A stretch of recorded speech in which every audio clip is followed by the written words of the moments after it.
Assalamualaikum warahmatullahi wabarakatuh. Perkenalkan nama saya Vina, NIM 12550012031 dari program studi Teknik Informatika UIN Sultan Syarif Kasim Riau. Pada kesempatan ini, saya akan mempresentasikan hasil proyek akhir yang berjudul TIF Cafe Inventory System. TIF Cafe Inventory System ini merupakan aplikasi berbasis Command Line Interface atau CLI yang digunakan untuk mengelola inventaris barang pada sebuah kafe. Aplikasi ini membantu administrator dalam mengelola data barang secara lebih terstruktur dan lebih efisien. Fitur-fitur yang tersedia pada aplikasi ini antara lain menambahkan barang, menampilkan seluruh data barang, mencari barang, mengubah data barang, menghapus barang, membuat laporan total stok, membuat laporan nilai inventaris, menampilkan barang dengan stok rendah, menghitung jumlah jenis barang, menyimpan dan membaca data menggunakan file JSON. Assalamualaikum warahmatullahi wabarakatuh. Perkenalkan nama saya Dimas Andi Prasetya dengan NIM 12550111061. Pada gilar ini saya akan menjelaskan bagian enkapsulasi dan kontrol akses data yang kami gunakan di aplikasi kami yaitu TIF Cafe Inventory System. Di sini pada proyek kami ini konsep enkapsulasi itu diterapkan pada kelas barang yang dibuat private menggunakan double underscore yaitu kode barang, nama, stok, dan harga beli. Tujuannya itu agar data penting itu nggak bisa diakses atau diubah secara langsung dari luar kelas. Nah, jadi pengguna atau programmer lain nggak bisa sembarangan mengubah nilai stok, harga, atau kode barang tanpa melalui aturan yang telah dibuat. Selanjutnya untuk membaca data kami menyediakan metode getter seperti get kode barang, get nama, get stok, serta get harga beli. Nah, untuk setengah dan untuk mengubah data kami menggunakan metode setter seperti get set nama, set stok, dan set harga beli. Nah, selain itu pengelolaan stok juga kami kontrol melalui metode tambah stok dan kurangi stok. Yang dimana di sini metode tambah stok digunakan untuk menambah stok barang, sedangkan kurangi stok digunakan untuk mengurangi stok. Nah, pada metode kurangi stok, di sini sistem akan mengecek terlebih dahulu apakah jumlah yang dikurangi itu melebihi stok yang tersedia atau tidak. Nah, jika melebihi, maka sistem akan menampilkan error dan proses dibatalkan.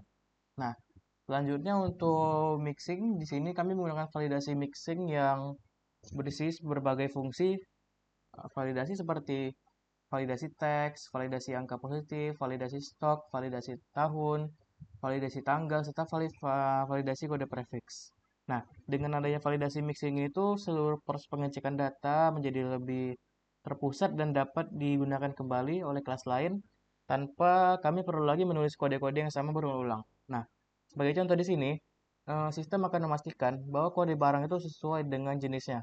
Misalnya bahan baku menggunakan prefix BB, produk jadi menggunakan PJ, peralatan kafe menggunakan PC, serta barang kemasan menggunakan BK. Nah, di sini saya simpulkan bahwa penerapan enkapsulasi pada sistem kami ini membuat data kami menjadi lebih aman, lebih terkontrol, dan mengurangi kemungkinan terjadinya kesalahan input karena seluruh perubahan ini tuh perubahan data harus melalui metode yang sudah divalidasi terlebih dahulu. Sekian penjelasan saya mengenai enkapsulasi dan kontrol data. Selanjutnya presentasi akan dilanjutkan oleh anggota berikutnya yang akan menjelaskan abstraksi, mixing, inheritance, dan polymorphism. Terima kasih. Wassalamualaikum warahmatullahi wabarakatuh. Baik, saya Muhammad Renal Albar. Di sini saya akan mencoba melanjutkan penjelasan mengenai aplikasi yang telah kami buat. Di sini saya akan mencoba menjelaskan mengenai penerapan abstraksi, mixin, inheritance, dan juga polymorphism pada aplikasi yang telah kami buat begitu. Nah, pertama kita langsung saja masuk ke dalam yang namanya abstract method begitu atau abstraksi. Nah, di sini kami menggunakan yang namanya item interface sebagai abstraksi metodenya. Di dalam item interface ini kami membuat 3 metode utama yang mana itu adalah tampilkan info, hitung nilai stok, dan juga to date. Nah, jadi metode ini tuh menjadi aturan wajib untuk kelas barang nantinya karena semua barang di aplikasi ini tuh harus menampilkan info, menghitung nilai stok, dan juga untuk to date untuk mendirect membawa ke dalam sebuah data dasar nantinya begitu. Kemudian kita lanjut ke dalam mixins. Di sini kami membuat 2 mixins. Yang pertama itu adalah, eee, validasi mixin begitu. Di validasi mixin ini, terdapat, metode validasi seperti validasi teks, validasi angka positif, validasi stok, validasi tahunan, dan sebagainya macamnya begitu. Yang mana, ini tuh fungsinya itu untuk nantinya di kelas-kelas berikutnya, kelas-kelas yang membutuhkan ini, tidak perlu ditulis berulang-ulang pada setiap kelasnya, begitu. Dan juga di sini ada juga lockable mixins, yang mana itu tuh sebenarnya fungsinya, simpel aja, untuk menampilkan log aktivitas atau misalnya itu, menambahkan informasi ketika kita tuh untuk menambahkan barang, ketika aktivitasnya itu, kita ubah ataupun kita hapus begitu. Nah, ini akan berfungsi nantinya untuk menampilkan, informasinya begitu. Selanjutnya kita masuk ke inheritance. Nah, di sini kami mempunyai sebuah, kelas utamanya begitu, yang mana kelasnya itu adalah kelas barang. Kelas barang itu menjadi kelas induk atau superclass. Jadi di sini itu untuk menyimpan atribut umumnya begitu, seperti ini. Ini merupakan, atribut umumnya yang akan diturunkan nanti ke dalam subclass-subclass-nya begitu. Jadi kemudian seperti subclass, bahan baku, barang kemasan, peragaan kafe, itu tuh, masih menggunakan, atribut dari barang ini, tetapi, mereka menambahkan, atribut khususnya masing-masing begitu, seperti satuan, tanggal kadaluarsa untuk bahan baku, dan juga di sini datanya itu ada kondisi tahun pembelian. Nah, itu merupakan, eee atribut umum, atribut tambahan dari setiap subclass-nya begitu. Terakhir kita akan masuk ke polymorphism. Nah, di sini kami akan melihatkan, ini kami membuat, 2 ya, itu ada tampilan info dan juga to div.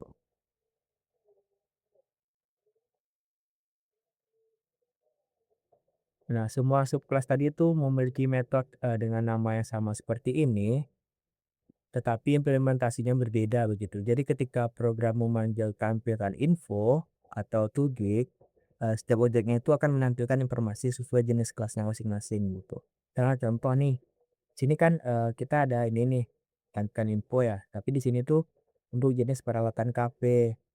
Untuk di subclass lain pasti tentunya berbeda juga ya. Di sini misalnya produk jadi begitu, kategori produk, begitu juga untuk subclass-subclass yang lainnya. Mereka mempunyai metode yang sama tetapi fungsinya sama tetapi isinya berbeda begitu. Eee, Mungkin itu saja yang dapat saya sampaikan dan selanjutnya akan coba dilanjutkan penjelasan dengan teman saya. Sekian, terima kasih. Assalamualaikum warahmatullahi wabarakatuh. Saya Emil Yabiu dengan NIM 12550111148. Di sini saya akan menjelaskan modularitas kode penyimpanan JSON, UML kelas diagram, dan kesimpulan dari proyek ini. Nah, pada proyek Cafe Inventory System ini kami buat secara modular dengan memisahkan kode ke dalam beberapa folder berdasarkan tanggung jawab masing-masing. Nah, di sini ada folder model. Di sini bisa kita lihat di sini ada folder model. Nah, pada folder model ini kami digunakan untuk menyimpan kelas barang seperti contohnya barang, bahan baku, produk jadi, peralatan kafe, dan barang kemasan. Nah, selanjutnya ada folder interface. Mana interface? Ini di sini interface. Nah, pada folder interface ini digunakan untuk menyimpan item interface sebagai abstract base kelasnya. Nah, yang selanjutnya itu ada folder mixin. Sini bisa kita lihat ada folder mixin. Nah, pada folder mixin ini eh, kami digunakan tuh untuk menyimpan kelas tambahan yang resable yaitu validasi mixin dan loggable mixin. Nah, yang selanjutnya itu ada service di sini, service. Nah, ini service. Nah, pada bagian service ini digunakan untuk menyimpan logika utama aplikasi di dalamnya. Terdapat manajemen barang, laporan stok, dan JSON storage. Nah, di sini JSON storage. Ini laporan stoknya. Nah, selanjutnya itu ada laporan stok di sini. Nah, laporan stok ini digunakan untuk membuat laporan inventaris seperti total stok, total nilai inventaris, barang stok rendah, dan jumlah barang berdasarkan inventaris dan jenisnya. Nah, yang selanjutnya itu ada JSON storage. Nah, di sini. Nah, JSON storage itu digunakan untuk menyimpan dan membaca data barang dari file JSON-nya. Nah, selanjutnya itu ada folder utils. Nah, di sini folder utils. Nah, pada folder ini kami gunakan untuk menyimpan display helper, yaitu kelas pembantu untuk membuat tampilan CLI-nya itu biar lebih rapi. Nah, yang selanjutnya itu ada folder data. Data mana data? Folder data. Di sini. Nah, ini data. Nah, folder data itu kami gunakan untuk menyimpan file barang JSON, yaitu seperti penyimpanan data barang. Nah, jadi dengan struktur seperti tadi, file main.py itu tidak menampung semua logika program. Nah, main.py hanya berfungsi sebagai penghubung menu aplikasi dengan kelas-kelas lain. Hal ini membuat kode lebih rapi, mudah kita baca, dan mudah dikembangkan untuk selanjutnya. Nah, untuk penyimpanan datanya itu, aplikasi ini kami menggunakan file JSON. Nah, metode simpan garis bawah data dalam kurung. Nah, pada JSON storage digunakan untuk menyimpan data barang ke JSON, sedangkan metode baca data digunakan untuk membaca data JSON saat aplikasi lagi dijalankan. Nah, pada JSON storage juga terdapat metode buat objek dan dig method ini digunakan untuk membuat objek berdasarkan dari jenis barangnya. Nah, jika jenisnya bahan baku, maka data dibuat menjadi objek bahan baku. Nah, jika jenis produk jadi, maka data akan dibuat menjadi objek produk jadi dan seterusnya. Nah, selanjutnya di sini saya akan menjelaskan bagian UML-nya. Akan melanjutkan menjelaskan UML dari yang tadi, lanjutan yang video yang sebelumnya. Nah, terlihat bahwa barang menjadi parent class atau super class. Nah, kelas bahan baku di sini bisa kita lihat bahan baku, produk jadi, peralatan kafe, ada barang kemasan, menjadi chill class. Ini chill. Nah, atau bisa juga kita sebut subclass dari barang. Nah, item interface berperan sebagai interface atau abstract base class. Nah, validasi mixin digunakan oleh barang, sedangkan local mixin digunakan untuk manajemen barang. Nah, jadi manajemen barang memiliki relasi Manajemen barang memiliki relasi dengan barang karena mengelola daftar objek barang, laporan stok menggunakan data barang untuk membuat laporan, JSON storage berhubungan dengan proses penyimpanan dan pembacaan data barang. Nah, sedangkan display helper membantu menampilkan data pada CLI. Nah, jadi kesimpulannya dari TIFF Cafe Inventory System adalah aplikasi inventaris cafe yang berbasis CLI yang menerapkan konsep Object Oriented Programming secara lengkap. Nah, aplikasi ini nih menggunakan enkapsulasi untuk melindungi data, abstraksi untuk melalui relasi barang dengan subclassnya, dan polymorphism melalui metode tampilan info, dan 2dig serta modularitas melalui pemisahan kode ke beberapa folder. Nah, aplikasi ini juga dilengkapi fitur pengelolaan barang, laporan stok, validasi input, dan penyimpanan data menggunakan JSON. Di sini saya akan coba mendemonstrasikan aplikasi yang telah kami buat. Di sini kita bisa run aplikasinya di dalam main.table. Ketika run, maka akan tampil sebuah menu seperti ini, yang mana itu ada sekitar 8 pilihan ya. Mungkin kita bisa baca itu ada tambah barang, dan tekan semua barang, cari barang, ubah data barang, laporan stok, hapus barang, simpan data, dan juga keluar. Nah, untuk sementara kita tuh bisa melihat dulu sebenarnya itu udah ada apa saja yang di dalam sistem ini. Misalnya kita bisa lihat tampilkan semua barang. Kita lihat di sini adalah muncul sebuah tabel gitu, daftar semua barang. Ini terbagi lagi, ada kode, nama barang, jenis, stok, dan harga beli. Setelah kita lihat, kita bisa tekan enter untuk melanjutkan menu. Ketika kita enter, maka akan kembali ke menu awal lagi. Di sini kita bisa mencari, di sini kita bisa nambahkan darah, maka kita akan pencet 1. Nah, ketika kita memilih menu tambah barang, kita tuh akan diarahkan untuk memilih jenis barang yang akan kita tambahkan gitu. Kita contohkan misalnya 1 untuk bahan baku gitu. Nah, di sini tuh ada bahan baku kan, kita tuh harus melihat kodenya gitu. Di sini kan ada bahan baku, maka kita tambahkan seperti BB yang artinya adalah bahan baku dan kodenya. Jadi kita pakai kode 4 mungkin boleh. Nama barangnya kita contohkan itu ada beras, stoknya ada 10, harga belinya 100.000 mungkin. Satuannya, nah di sini ada muncul satuannya untuk setiap satu stok yaitu berapa harganya. Untuk 40.000. Tanggal expire-nya kita masukkan. Nah, untuk tanggal expire kita tuh menggunakan format tahun terlebih dahulu, bulan, baru tanggalnya gitu. Kita coba 2027, bulan 6, tanggal 4. Maka akan muncul sebuah log, yaitu barang dengan kode BB004 berhasil ditambahkan. Nah, kita lihat lagi apakah beneran sudah berhasil ditambahkan. Maka muncul hasil yang telah kita tambahkan tadi gitu.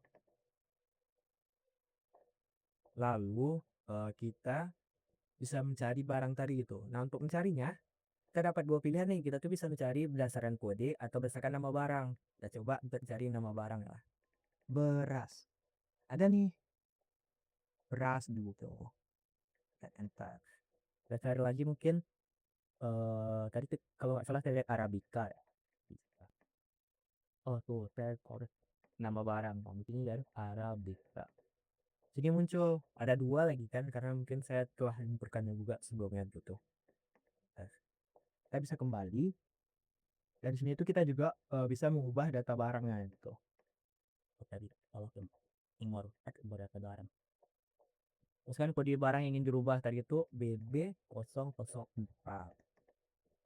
Nah, kita ada apa lagi nih? Pilih data yang ingin diubah misalnya. Mungkin kita beli harga barunya 42. Tekan enter maka akan kembali ke menu. Kita juga bisa menghapuskan barang gitu. Kita hapus BB004. Maka kita dapat pilihan dulu untuk memverifikasi apakah benar ini mau hapus atau tidak. Tekan Y, berhasil hapus. Nah, kita juga dapat melihat laporan stoknya gitu. Kita laporan. Nah, di laporan stok ini kita juga dapat 4 pilihan lagi. Ada laporan total stok, nilai inventaris, barang stok rendah, jumlah jenis barang gitu. Kita coba. Nah, jadi kita melihat inventaris kita itu sebenarnya ada berapa jumlah stok barang yang ada di inventaris kita. Kita coba barang dengan stok yang rendah gitu. Misalnya kita tuh dengan stok di 10 lah, kita akan menantikan barang dengan stok yang paling rendah misalnya di bawah 10 gitu. Akan muncul barang dengan stok di bawah 10. Oke, kita akan kembali. Nah, sebelum kita keluar, kita tuh bisa namanya menyimpan data gitu agar bisa lebih terverifikasi untuk data berhasil disimpan. Kita bisa pencet 0 untuk keluar. Mungkin itu saja yang bisa dapat saya sampaikan. Assalamualaikum warahmatullahi wabarakatuh.